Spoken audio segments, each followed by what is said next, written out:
Welcome to Cheetah Secrets. Let's jump straight into today's story. Vanessa called me from Miami at exactly 11:42 p.m.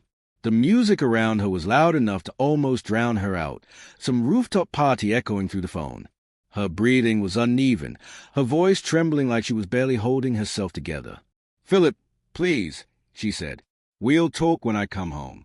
Just don't do anything reckless. We can fix this." I didn't shout. I didn't swear. I kept my voice steady as I answered. "There's nothing left to fix, Vanessa." She didn't respond right away. Nearly 10 seconds passed in silence. When she finally spoke again, fear sliced through her words. "Why would you send someone here while I'm on this trip? What's wrong with you?" I let her say everything she needed to say. Then I told her the truth she'd been avoiding. "I didn't destroy anything tonight. You did that months ago." Her crying grew louder. She demanded to know where Mia was, begged me not to do something insane. I told her calmly that her daughter was safe, staying with her mother. The instant she heard that, her tone changed. Softer, calculated. She shifted tactics. "Phillip, listen to me. We're married. People mess up. We can get counseling. You're blowing this out of proportion." I ended the call before she could finish. That was the final conversation we had that night. We met 4 years earlier.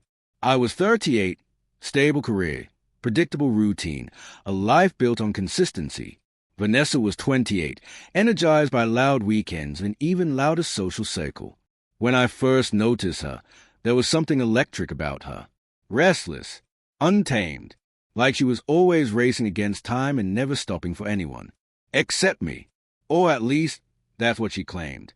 She told me she was done with clubs, exhausted by late nights, tired of empty connections.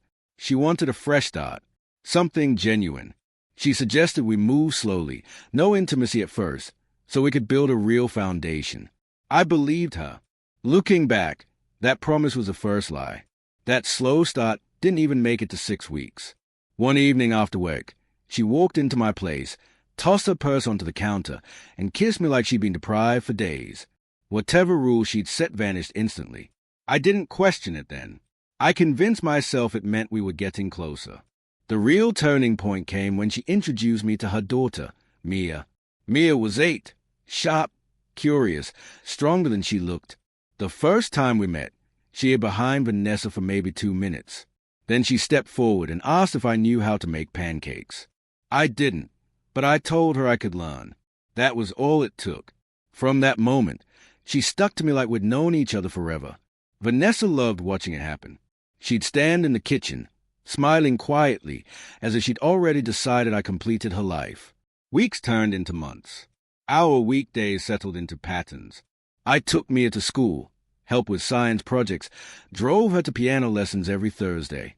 Vanessa began attending church with us on Sundays. For nearly a year, she barely drank and hardly saw her old party crowd. She repeated the same line over and over. "I want to be better for us, Phillip." For a long time, I trusted that she meant it. When I proposed, Mia cried before anyone else. She wrapped her arms around me so tightly I almost stumbled. Vanessa said yes before I even finished asking. We kept the wedding small. We moved from my condo into a rental house closer to Mia's school. I held on to the condo and rented it out, a choice my lawyer would later tell me was the smartest move I ever made. For a while, life was calm, predictable, drama-free, but cracks always appear before collapse. Slowly and quietly, Vanessa began turning back into the person she used to be. The first obvious change happened on a Tuesday night, about 2 years into our marriage. She came home later than usual, dropped her keys onto the table, and let out an exhausted sigh. "Tough day?" I asked. She waved me off. "I'm sick of everything. Work. This town. The same routine over and over. I feel trapped." That word, trapped, hit harder than she realized. I didn't interrupt. I just listened. She paced the living room while Mia worked on homework in her bedroom. "You know what I need," Vanessa said. "A break. Not from you or Mia. From responsibility. Something just for me." I suggested something simple. We could take a family trip. Mia keeps talking about Disney. Or maybe a quiet weekend away. She shook her head before I finished speaking. No, that's not what I mean. I want a girls' trip. Just a few days. Me, Carrie, and the others. Miami. Beach. Sunday drinks. Nothing serious. I raised an eyebrow. Why Miami? She rolled her eyes. Phillip, it's not a big deal. I just want time with my friends. You're acting like I'm disappearing. I wasn't acting like anything, but my instincts were screaming. Years earlier, I'd gone on a bachelor trip and watched married women cheat like it was casual entertainment. The memory returned vividly. Crowded bars, alcohol, wandering hands. That wasn't paranoia. That was experience. Still, I stayed calm. When is this trip? Next month. She answered quickly, like she practiced it. We already booked the hotel. I was waiting for the right time to tell you. There it was, the second lie. I didn't argue. I didn't forbid her. That never stops someone who's already decided. I simply nodded. If that's what you want, go. She relaxed instantly, too instantly. She kissed my cheek and said, I promise, it's harmless. I'll share my location if it helps. It didn't, but I smiled anyway, because the moment she said that, I knew exactly what my next move would be. In the weeks before the Miami trip, Vanessa changed, not loudly, but noticeably if you knew what to watch for. And I knew her habits better than she realized. She started dressing up for meetings she never mentioned before. She bought new clothes but left the shopping bags hidden in the trunk instead of bringing them inside. Her phone, once left on counters and nightstands, never left her hand. One evening she said, I have to stay late. Payroll issues. Her job didn't handle payroll on Tuesdays. That was the first real warning sign. Still, I didn't confront her. I stayed observant, silent. People expose themselves faster when you let them talk. The real break happened on a Thursday night. Vanessa fell asleep on the couch with her phone resting on her chest. A notification buzzed. She stirred, half awake, pressed the side button, and drifted back to sleep. What she didn't know was that earlier that week, Mia had been playing with settings on the shared tablet in my office. Vanessa's messages were syncing automatically. When I went in to shut the tablet down, I saw Vanessa's name at the top of the screen, followed by messages I'd never seen. I stood there and read everything. Explicit text to a man saved as Eric Miller. Hotel confirmations from 2 different weeks. Photos she sent him, outfits she never wore for me. Messages about how alive she felt with him. Plans to meet while Mia was at school and I was at work. This wasn't a slip. It wasn't confusion. It was a pattern. I didn't slam the tablet. I didn't wake her. I didn't even check my own phone. I sat at the desk, opened a hidden folder, and started saving everything. Screenshots, dates, images, timestamps. Every detail I'd need later. Then I powered everything down, walked back into the living room, and looked at her sleeping peacefully on the couch. She had no idea I knew, and that's exactly how I wanted it. The next morning, I followed my routine like nothing was different. Made coffee, packed Mia's lunch, kissed Vanessa on the forehead before leaving. She smiled at me the same familiar way, warm, gentle, convincing. It deserved an award. On my lunch break, I drove straight to the office of John Harris, a divorce attorney a co-worker had recommended. John was in his 50s, sharp, composed, the kind of man who could remain calm in the middle of chaos. After I explained everything and showed him the evidence, he leaned back in his chair, fingers interlocked, and studied the screen in silence. You've already handled the most difficult part, John said. What comes next is about organization and patience. He walked me through everything carefully. The condo was mine before the marriage. Vanessa earned enough on her own, which ruled out spousal support. Mia wasn't my biological child.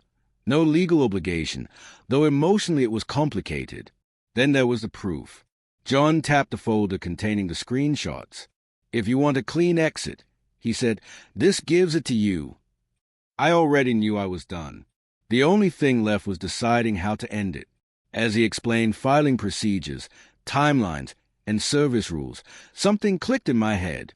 Her girls' trip. The timing. The location. The symbolism. Can papers be served while someone is traveling? I asked. John nodded. As long as the server is authorized, location doesn't matter. That's when I thought of Jason Brooks. Jason and I went to college together. He lived in Miami now and worked in real estate. He was trustworthy, discreet, and didn't shy away from uncomfortable tasks if they were justified. I called him as soon as I left John's office. Jason, are you free on the 18th? Depends. What's going on? I need someone served. Who? My wife. There was a pause. You're serious? Completely. He let out a breath. Send me the details. I'll take care of it. That was it. Decision made. At home, Vanessa seemed lighter than she had in months.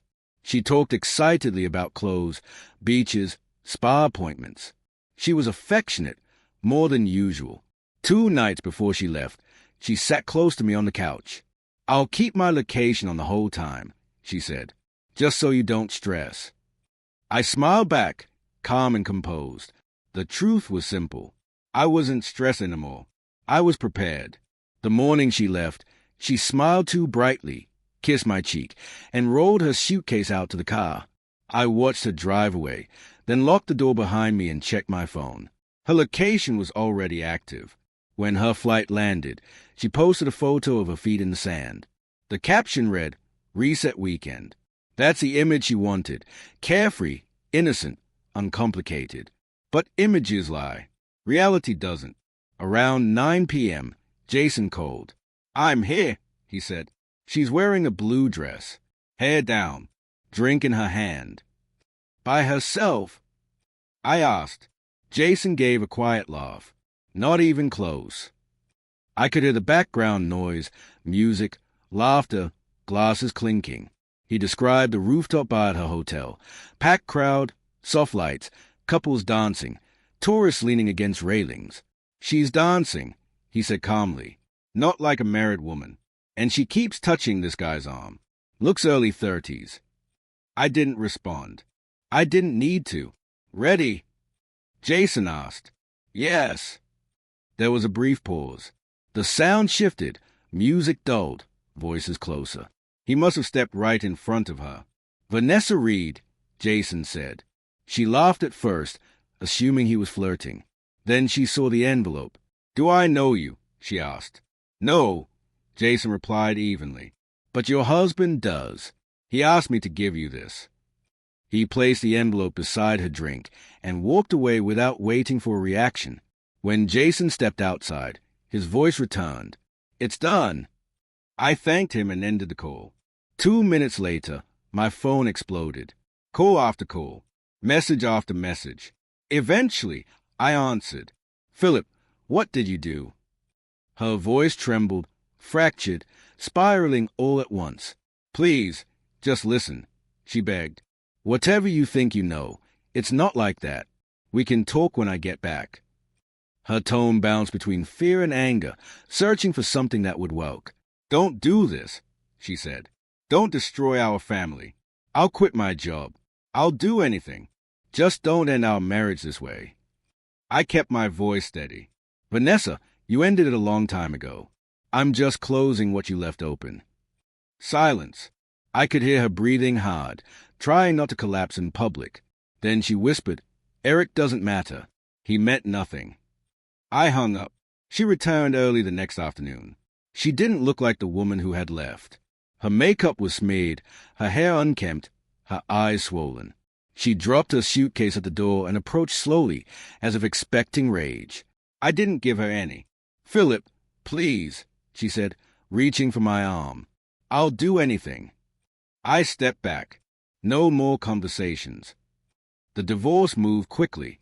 John filed everything within a week. Vanessa tried bargaining, then threatening, then crying. None of it worked.